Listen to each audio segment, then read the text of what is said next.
Hey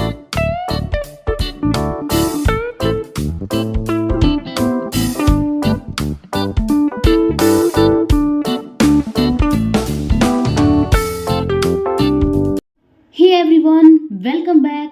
Pathology lecture. Today we are diving deep into a topic that is the atrophy in pathology. Let's start this topic. Atrophy. So अब तक हमने दो topic cover कर लिया cellular adaptation का, that is the hypertrophy and hyperplasia. So next जो हमारा topic है that is the atrophy. Atrophy का सबसे पहले हम जो हमारा पुराना सीक्वेंस था उसको हम फॉलो करेंगे, डिफिनीशन देखेंगे, उसका मैकेनिज्म देखेंगे, टाइप्स देखेंगे. टाइप्स में ही आपका कॉज आ जाता है. उसके बाद हम मॉर्फोलॉजी देखेंगे. तो सबसे पहले हम डिफिनीशन देखते हैं कि एट्रॉफी होता क्या है. सो एट्रॉफी का डिफिनीशन होगा कि atrophy is defined as reduced size of an organ और tissue resulting from decrease in cell size and number is called atrophy. Atrophy के केस में क्या होता है कि अगर जो हमारा नॉर्मल सेल है, अगर उस सेल में कोई तरह का इसका कोई भी कॉज हो सकता है, आपका फिजियोलॉजिकल या पैथोलॉजिकल कॉज की वजह से उस सेल का साइज क्या हो गया, रिड्यूस हो गया, या सेल का श्रिंकेज ऑफ सेल, उसको हम क्या कहेंगे, एट्रॉफी कहेंगे. तो जनरली एट्रॉफी का मतलब क्या हुआ कि सेल का जो साइज है वो डिक्रीज होना. हमने अब तक क्या देखा था कि सेल का साइज अगर इंक्रीज हो जाए तो उसको हमने हाइपरट्रॉफी कहा था. हमने कहा था नंबर ऑफ सेल का इंक्रीज हो जाना, दैट इज द हाइपरप्लेजिया. लेकिन एट्रॉफी क्या है कि अगर सेल का साइज डिक्रीज हो या नंबर ऑफ सेल का जो साइज है वो डिक्रीज हो, तो इन दोनों के केस में हम क्या कहेंगे, एट्रॉफी कहेंगे. तो एट्रॉफी को हम दो तरीके से डिफाइन कर सकते हैं. पहला आपका क्या होगा कि सेल का साइज, जो हमारा सेल है उसका साइज क्या हो जाना, डिक्रीज हो जाना. दूसरा हम बोल सकते हैं जो सेल है, सेल नंबर जो है उसका क्या होना, डिक्रीज हो जाना. तो इस तरह से यहाँ पे दो क्या हो सकते हैं, केस आ रहे हैं. सो मैं प्रॉपर इसका एक डिफिनेशन लिख देती हूँ कि क्या होता है, इसको कैसे हम डिफाइन करेंगे. सो हम ये बोल सकते हैं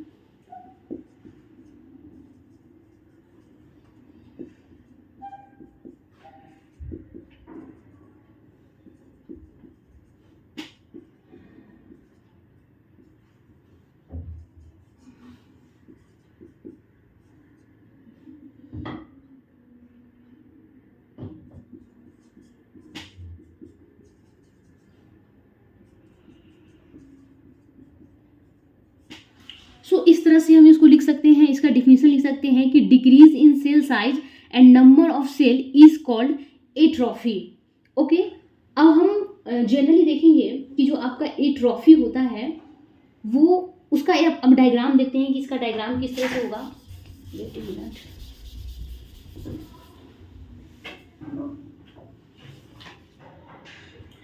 अगर डायग्राम में बुक में इस डायग्राम में हम ये देख सकते हैं कि जो आपका नॉर्मल सेल था वो उसका साइज क्या हो गया, डिक्रीज हो गया. उसके साथ साथ हम यहाँ देख सकते हैं नंबर ऑफ सेल में भी क्या हुआ, डिक्रीज हो गया है. जैसे यहाँ पे क्या थे, 4 सेल थे, यहाँ पे 3 सेल हो गए, और साइज में भी हम डिफरेंस देख सकते हैं. तो ये आपका क्या होगा, एक नॉर्मल डायग्राम हो गया. एट्रॉफी का कैसे होगा, हमने एट्रॉफी का डिफिनीशन देख लिया कि उसका सेल का साइज का क्या होना, रिडक्शन हो जाना, रिड्यूस हो जाना, या श्रिंकेज ऑफ द सेल, उसको हमने क्या कहा, एट्रॉफी. अब हम देखेंगे कि एट्रॉफी का मैकेनिज्म क्या होता है. तो जनरल इसका मैकेनिज्म है shrinkage in the cell size is due to the reduction in cell organism. Generally क्या होता है इसके मैकेनिज्म में कि हमारा जो सेल होता है नॉर्मल सेल, इस नॉर्मल सेल में अगर कोई भी आपका इसका कॉज हो सकता है पैथोलॉजिकल या फिजियोलॉजिकल, उस कॉज की वजह से क्या होता है कि जो सेल में जितने भी ऑर्गेनिज्म होते हैं उस ऑर्गेनिज्म का क्या होना, रिडक्शन हो जाना, या उसका श्रिंकेज होना, सेल का साइज का श्रिंकेज हो जाना. ये आपका मैकेनिज्म चलता रहता है कि पहले मान लीजिए माइटोकॉन्ड्रिया हुआ, माइटोकॉन्ड्रिया ने क्या किया, एटीपी का प्रोडक्शन कम कर दिया, या उसके बाद मायोफिलामेंट या इंडोप्लाज्मिक रेटिनाकुलम, इन सभी ऑर्गेनिज्म का क्या हो जाना, रिडक्शन हो जाना, जिससे प्रॉपर सेल का साइज क्या होता है, श्रिंकेज हो जाता है और साइज आपका डिक्रीज हो जाता है. तो ये प्रॉपर क्या होता है, मैकेनिज्म हमारा एट्रॉफी का चलता रहता है. हम इसके मैकेनिज्म में ये भी आपका ये कह सकते हैं कि इसका जो मैकेनिज्म होता है वो है कि जितने भी प्रोटीन का सिंथेसिस हमारा ऑर्गेनिज्म कर रहा है, मतलब प्रोटीन का जो सिंथेसिस होता है उसका डिक्रीज हो जाना. ओके, एंड ऑल्सो हम ये कह सकते हैं कि जो सेलुलर प्रोटीन है ओके, उसका रिडक्शन हो जाना। सेम आपका कंसेप्ट वही है कि मैकेनिज्म में क्या होगा कि shrinkage in cell size is due to the reduction in cell organism. Okay, अब हम देखेंगे टाइप्स ही आपका क्या होता है, कॉज होता है, मतलब कि एट्रोफी का क्या टाइप्स या क्या कॉज है। तो जनरली इसके दो तरह के टाइप्स होते हैं, जैसे कि हम पिछले पढ़ते आ रहे हैं, जो आपका है पैथोलॉजिकल एंड फिजियोलॉजिकल एट्रोफी। सो हम देखेंगे अब physiological atrophy and pathological atrophy, जो कि आपका एट्रोफी का टाइप्स है और यही आपका क्या है, कॉज भी है। तो सबसे पहले हम फिजियोलॉजिकल एट्रोफी का एग्जांपल देखते हैं कि इसका क्या क्या एग्जांपल हो सकता है। तो एग्जांपल में मैं यहाँ पे मेंशन कर रही हूँ, पहला आपका हो जाएगा atrophy of lymphoid tissue with age. आपका एक फिजियोलॉजिकल एट्रोफी है एजिंग फैक्टर से आप समझ सकते हैं कि हमारा क्या होता है, जैसे जैसे एज इंक्रीज होता है उसके अकॉर्डिंग हमारे टिश्यू पे जो इफेक्ट पड़ता है, जैसे कि लिम्फोइड टिश्यू का एट्रोफी होना विथ एज, या हम बोल सकते हैं कि जैसे हम एडल्ट लाइफ होता है तो हमारा थाइमस का एट्रोफी हो जाना, या आफ्टर मीनोपोज जो हमारा गोनेड्स होते हैं उनका एट्रोफी हो जाना। Okay, this is the example of physiological atrophy. एक और हम देख सकते हैं कि ब्रेन का एट्रोफी हो जाना विथ एजिंग के साथ ब्रेन का एट्रोफी होना। दो एग्जांपल थोड़ा सा अलग है, वो है आपका कि जैसे कि मैंने हाइपरट्रॉफी और हाइपरप्लेजिया में एक एग्जांपल बताया था कि enlargement of uterus. Okay, enlargement of uterus during pregnancy की कंडीशन में जो हमारा यूट्रस होता है उसका इनलार्जमेंट हो जाना। तो जब प्रेगनेंसी आपका ख़त्म होती है, मतलब प्रेगनेंसी के बाद वो यूट्रस अपने नॉर्मल साइज में जो आता है, तो हम ये भी आपका एक एट्रोफी है हमारे, मतलब कि एट्रोफी का एग्जांपल हम फिजियोलॉजिकल एट्रोफी का एग्जांपल बोल सकते हैं। मतलब decrease in the size of the uterus that occur shortly after parturition का मतलब आपका यही हुआ कि प्रेगनेंसी के बाद जो हमारा यूट्रस अपने नॉर्मल शेप में आता है उसी को हम क्या कहते हैं, पार्चुरेशन कहते हैं। तो that is also example of physiological atrophy. दूसरा आपका एग्जाम्पल जो थोड़ा सा अलग है, दैट इज द एजिंग से ही रिलेटेड है कि ऑस्टियोप्रोसिस कैसे हमारा फिजियोलॉजिकल एट्रोफी का एग्जाम्पल है। तो एजिंग के साथ क्या होता है कि हमारा जो बोन होते हैं उस बोन में क्या होता है, ट्रेबिकुलर सिस्टम होता है, उस ट्रेबिकुलर सिस्टम का रिडक्शन हो जाना, उसके साइज का रिडक्शन हो जाना, जिससे क्या होता है, ऑस्टियोप्रोसिस कॉज होता है। तो भी एक ये एग्जांपल है अच्छा खासा फिजियोलॉजिकल एट्रोफी का।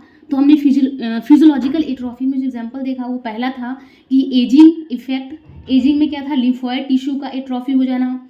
उसके बाद हमने देखा था कि आफ्टर मीनोपोज जो गोनेड्स है उसका एट्रोफी हो जाना, हमारे ब्रेन का एट्रोफी हो जाना। एजिंग के साथ ऑस्टियोप्रोसिस होता है जिसमें क्या होता है, बोनी जो ट्रेबिकुलर होता है उसका रिडक्शन होना, उसके साइज का रिडक्शन होना। That is the all example of physiological atrophy. अब हम बात करेंगे पैथोलॉजिकल एट्रोफी।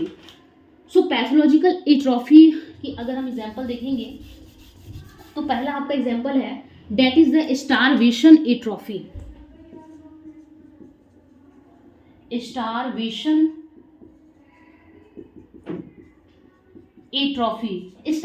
एट्रोफी का मतलब क्या है, जिसको माल न्यूट्रिशन एट्रोफी भी कहेंगे। इसमें क्या होता है कि अगर हमारे बॉडी को प्रॉपर न्यूट्रिशन नहीं मिले, ओके, या लॉन्ग टाइम तक कोई पर्सन है जो कि फूड को कंज्यूम नहीं कर रहा है, तो इस केस में क्या होता है कि उसके जो टिश्यू होते हैं, जो उसके मसल होते हैं, जो उसके ऑर्गन होते हैं, उसका क्या होना, श्रिंकेज हो जाना, उसका रिडक्शन होना उस सेल के साइज का, उसको हम कहते हैं स्टारवेशन ऑफ एट्रोफी। ओके, तो जनरल इसमें क्या होता है, वीकनेस वगैरह आती है, एनीमिया, जैसे कि वीकनेस हो, एनीमिया, इन सब के केस में देखा जाता है। ओके, तो पहला एग्जाम्पल हम देखा स्टारवेशन ऑफ एट्रोफी। दूसरा है इस्चेमिक एट्रोफी।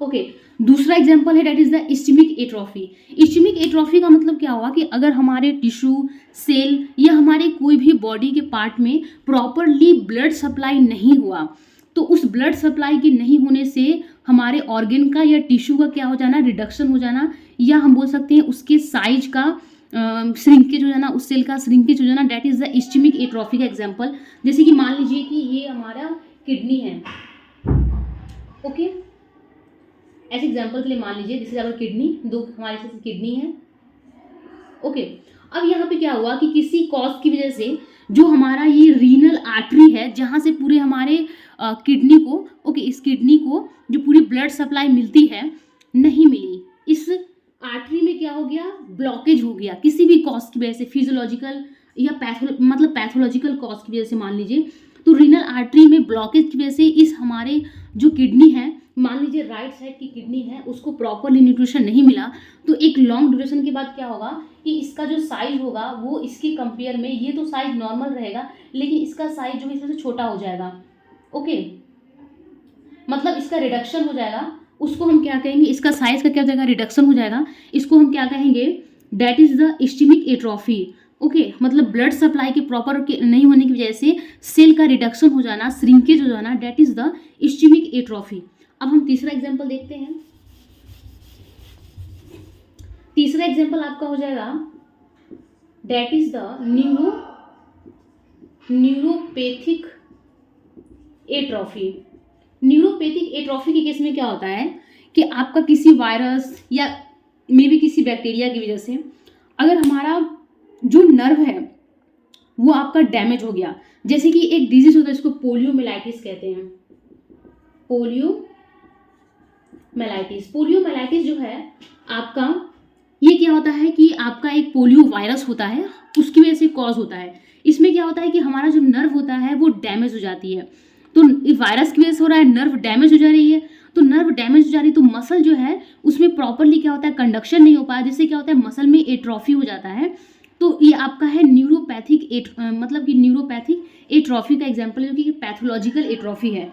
तो जनरली हमने पैथोलॉजिकल में 3 एग्जाम्पल देखे। स्टारवेशन एट्रोफी जो कि आपका माल न्यूट्रिशन है, मतलब न्यूट्रिशन की वजह से होता है। इस्चेमिक एट्रोफी ब्लड सप्लाई नहीं प्रॉपर होने की वजह से। और न्यूरोपैथिक मतलब नर्व के डैमेज की वजह से जो नर्व हमारा टिश्यू या मसल है उसमें क्या हो रहा है कि रिडक्शन हो रहा है, श्रिंकेज हो रहा है, that is a neuropathic atrophy. अगर हम मॉर्फोलॉजी की बात करेंगे, अब हम बात करेंगे that is the morphology. Okay, हम देखेंगे कि मॉर्फोलॉजी क्या है आपका एट्रोफी का। तो पहला जो मैंने यहाँ पे मेंशन किया है दैट इज द मॉर्फोलॉजी में हम क्या देखेंगे कि जो ऑर्गन है उसका जो साइज होगा वो स्मॉल हो जाएगा। दूसरा है कि सेल का श्रिंकेज हो जाना। एंड तीसरा है कि जितने भी सेल ऑर्गेनिज्म होंगे उस सेल में उसका क्या हो जाना, रिडक्शन हो जाना। तो ओवरऑल हमने एट्रोफी के सारे टॉपिक कवर कर लिए। पहले हमने डिफिनीशन देखा, डिफिनीशन में देखा कि एट्रोफी का मतलब क्या होता है, सेल का साइज डिक्रीज हो जाना या श्रिंकेज हो जाना या reduction of cell organism, that is the definition of atrophy. Mechanism में क्या देखा, वही आपका सेम था कि सेल का जो ऑर्गेनिज्म है वो क्या हो जाएगा, जितने भी सेल ऑर्गेनिज्म होते हैं उसका रिडक्शन हो जाना एंड प्रोटीन का सिंथेसिस क्या हो जाएगा, डिक्रीज हो जाएगा। उसका हमने टाइप्स में देखा, इसका कॉज क्या था, पैथोलॉजिकल फिजियोलॉजिकल हमने एग्जाम्पल देखा था। मॉर्फोलॉजी में हमने ये 3 पॉइंट देखे। So friend, thank you for watching this video. See you in the next video.